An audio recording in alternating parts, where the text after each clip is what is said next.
اللہ تعالیٰ نے پورے قرآن مجید میں کسی نبی کے لیے حضور کا لفظ استعمال نہیں فرمایا، تو اس کا کیا معنی ہے کہ معاذ اللہ تمام انبیاء علیہ السلام کے اندر یہ واقعات جو ہے وہ پائے جاتے تھے، اس لیے ان انبیاء کا نام نہیں رکھا گیا۔ تو قرآن مجید سے غلط استدلال کر کے، جھوٹا استدلال کر کے سیدنا مسیح علیہ الصلاۃ والسلام کی طرف غلط کاموں کی نسبت کرنا، یہ وہ کفر ہے جس کی بنیاد پر کہ اس نے اللہ رب العزت کی اہانت کی، پیغمبر اسلام کی اہانت کی۔ مرزا غلام احمد قادیانی نے انبیاء علیہ السلام بالخصوص سیدنا مسیح علیہ السلام کی اہانت کی، اپنے آپ کو مدار نجات ٹھہرایا کہ اب معاذ اللہ محمد عربی مدار نجات نہیں، مسلمان وہ ہوگا جو مرزا غلام احمد قادیانی کو مانے گا۔ یہ وہ کفر ہیں جن کی بنیاد پر پاکستان کی نیشنل اسمبلی نے قادیانیوں کو کافر قرار دیا تھا، اور وہ ساری ریکارڈ چھپ چکا ہے۔ تو اس بنیاد پر ان کو کافر قرار دیا گیا تھا۔ فتوے عدم فتوے کا اس کے اندر بحث نہیں۔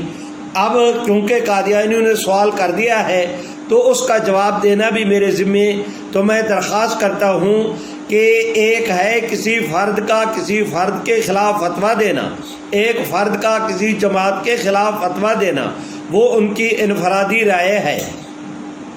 اور وہ جو فتویٰ دے وہ ان کی انفرادی رائے ہے، امت کا اجماعی فیصلہ نہیں۔ میں درخواست کرتا ہوں کہ مثلا کسی بریلوی عالم دین نے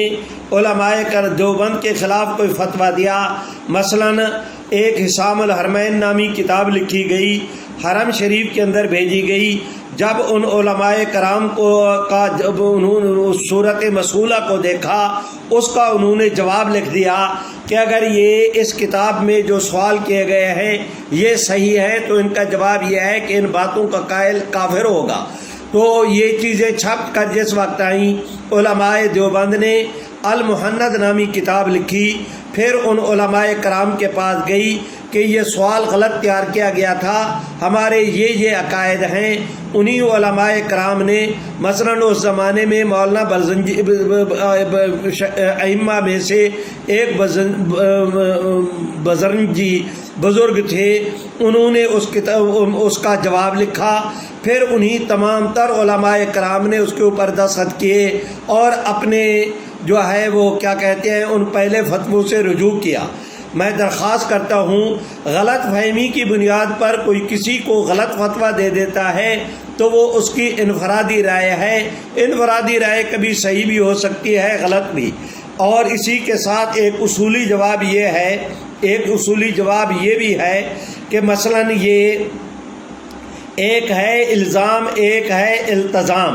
الزام کا معنی یہ کہ کوئی شخص یہ کہے کہ اس نے جو ہے وہ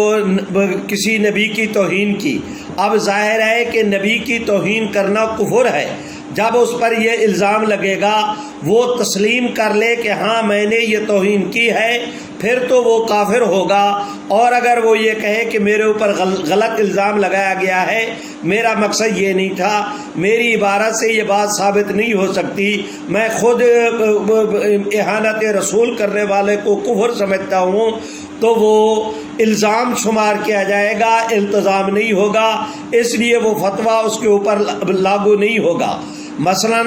جن حضرات نے علماء دیوبند پر فتویٰ لگایا، انہوں نے یہ کہا کہ یہ اہانت رسول کرتے ہیں، تو دیوبندی حضرات نے سب سے پہلے یہ کہا کہ اہانت رسول کرنے والوں کو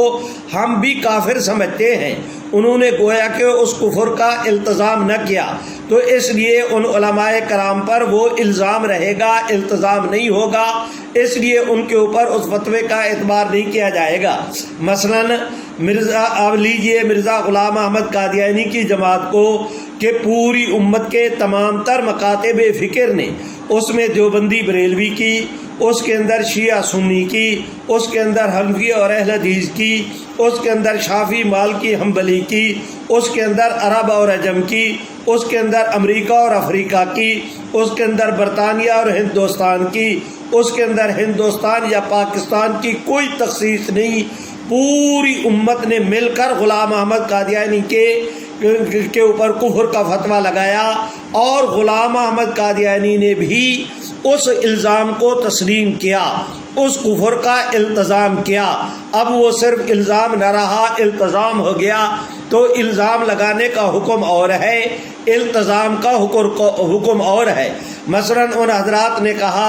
کہ حضور علیہ السلام کے بعد جو نبوت کا دعویٰ کرے وہ کافر ہے۔ غلام احمد قادیانی نے کہا کہ میرا دعویٰ یہ ہے کہ میں نبی بھی ہوں اور رسول بھی۔ تو غلام احمد قادیانی نے اس الزام کا التزام کر لیا، اس کفر کو اس نے تسلیم کر لیا۔ انہوں نے کہا کہ حضور کے بعد نبوت کا دعویٰ کرنے والا کافر، اس نے کہا کہ میں دعویٰ نبوت کرتا ہوں۔ اور ان حضرات علماء نے کہا کہ ختم نبوت کا انکار کرنے سے آدمی کافر ہو جاتا ہے، اس نے کہا کہ ہاں حضور کے بعد میں بھی نبی ہوں، تو اس نے ختم نبوت کا انکار کیا۔ تو ان حضرات علماء کرام کا آپس میں ایک دوسرے کو فتویٰ دینا وہ انفرادی رائے تھی، انفرادی رائے بھی غلط ہو سکتی ہے، اور وہ رائے غلط تھی۔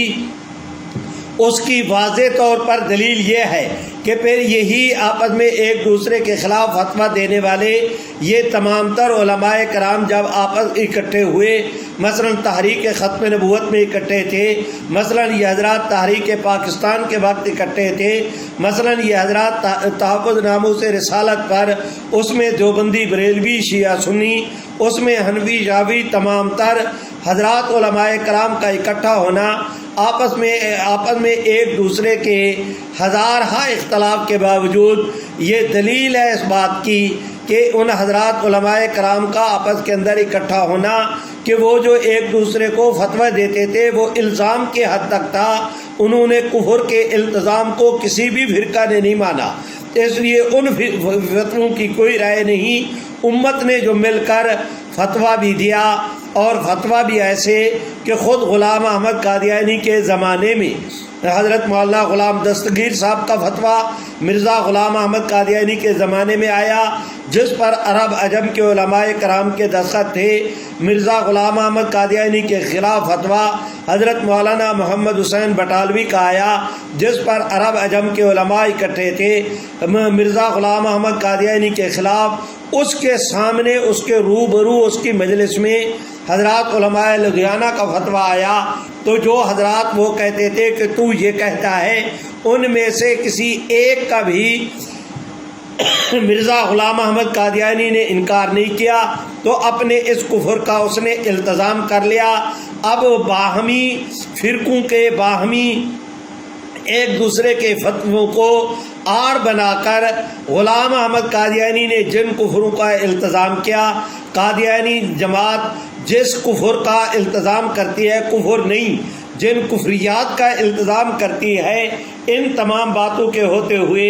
یہ بہانہ تلاش کرنا کہ ان کے خلاف قانون سازی نہیں کی گئی، قبلہ وہاں پر فتووں عدم فتووں کی، وہاں پر الزام التزام کی بحث نہیں، وہاں پر جو ہے وہ مرزا غلام احمد قادیانی کی کفریات کی بحث تھی۔ علماء کرام پر جو الزام لگے انہوں نے اس کی تردید کی، غلام احمد اس کی جماعت پر جو الزام لگے انہوں نے اس کو تسلیم کیا۔ تو اس لیے غلام احمد قادیانی کے خلاف اس لیے اسمبلی کے اندر قرارداد ہوئی، اور ان کو جو ہے غیر مسلم اس لیے قرار دیا گیا کہ غلام احمد نے جھوٹی نبوت کا دعویٰ کیا تھا، غلام احمد نے ختم نبوت کا انکار کیا تھا، حضور کے بعد ختم نبوت کا انکار کرنے والا کافر ہے، حضور علیہ الصلوۃ والسلام کے بعد دعوی نبوت کرنے والا کافر ہے، حضور علیہ السلام کے بعد کوئی شخص یہ کہے کہ مجھے وحی نبوت ہوتی ہے، وہ آدمی کافر ہے۔ رحمت عالم صلی اللہ علیہ وسلم کے بعد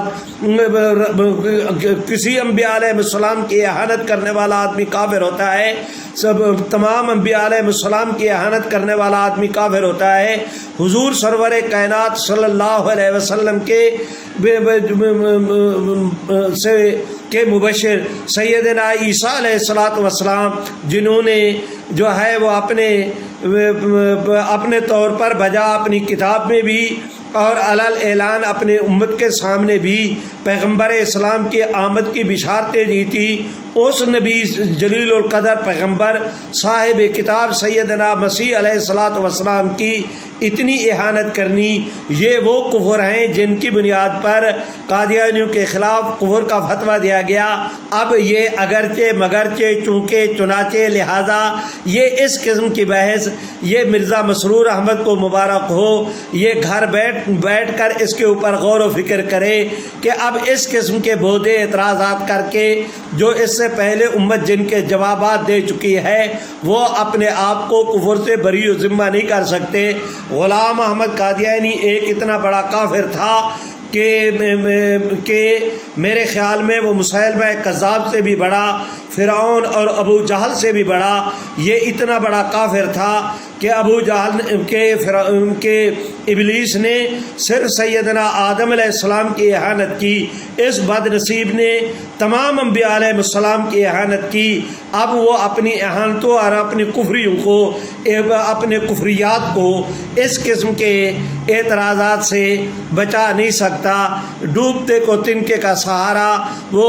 غلط طور پر اپنے پہ جو ہے وہ اپنی جان بخشی کرانے کی کوشش کے اندر لگے ہوئے ہیں، لیکن وہ یہ خود تو کمبل کو چھوڑنا چاہتے ہیں، کمبل انہیں نہیں چھوڑنا چاہتا، وہ انہیں دبوچے ہوئے ہے۔ جب تک غلام احمد قادیانی کے اطاعت کا جوا یہ اپنی گردن سے نکال نہیں پھینکیں گے، اس قسم کے بیہودہ سوالات، غیر منطقی اور جھوٹے جعلی سوالات سے وہ اپنے آپ کو بری و ذمہ نہیں کر سکتے۔